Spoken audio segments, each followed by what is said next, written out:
At this point, Israel had returned from exile.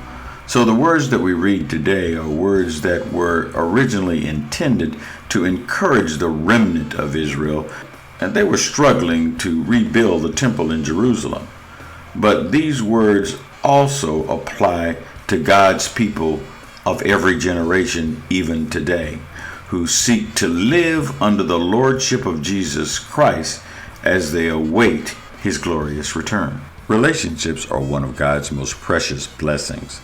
Sin damages and can destroy family relationships. Truth and holiness strengthens our relationship, and we need God's truth to strengthen any relationship. God is sending this message through Zechariah to encourage the children of Israel as they rebuild the temple after exile. In order for this remnant to succeed, they needed to build a strong relationship with God and a strong relationship with their fellow man. Now, let's be honest. We've all had daunting tasks before us, hard tasks that discouraged us. And the situation became even more discouraging when we would think about the fact that we were in the situation because of our own actions, our own stubbornness. Now put yourself in this situation.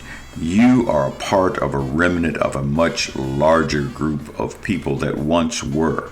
You're trying to rebuild the temple that once stood. And so it's easy to get discouraged. And so God is saying to these people, I care about you deeply. You are not alone. I am back in Israel with you. To inspire their hopes and fuel their hands, God gives them a bigger picture. He describes to them an idyllic city, saying old men and old women will come back to Jerusalem, sit on the benches on the streets, and spin their tales.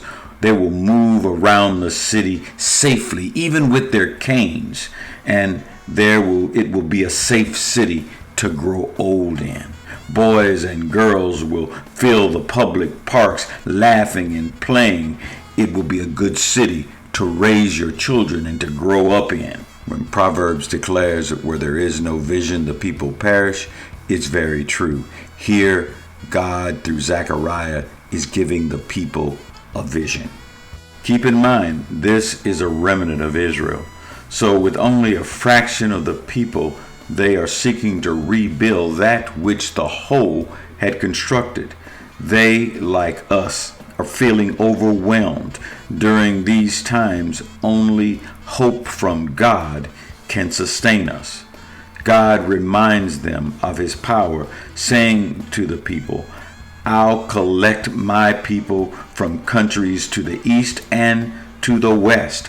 I'll bring them back and move them into Jerusalem. They will be my people, and I will be their God. He further says, I'll stay with them and do right by them. God has the power to change our current situation, taking us from the low point of being overwhelmed to the heights of overcoming. This is a remnant trying to rebuild a once great nation. They face an uphill battle rebuilding and growing crops on land that had not been cultivated by them in a long time. But God is saying He will move the nation to a new normal. These are God's people, so He asserts sowing and harvesting will resume. Vines will grow grapes again. Gardens will flourish again. Dew and rain will make everything green again. God is again showing the world His power to take scraps, the residue, what is left after captivity and exploitation, and turn it into prosperity. His core survivors will get everything they need and more. You don't have to study Sunday school lessons very long to realize that the children of Israel had a bad news reputation, sort of an up and down relationship with God.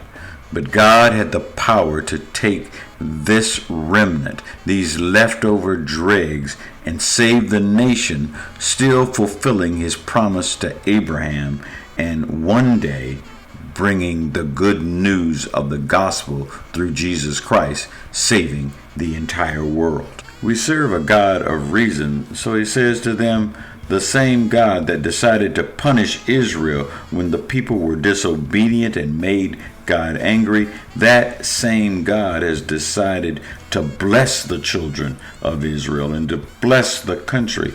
So don't be afraid. You know God's power. Our relationship with God is one of a loving father, a good shepherd.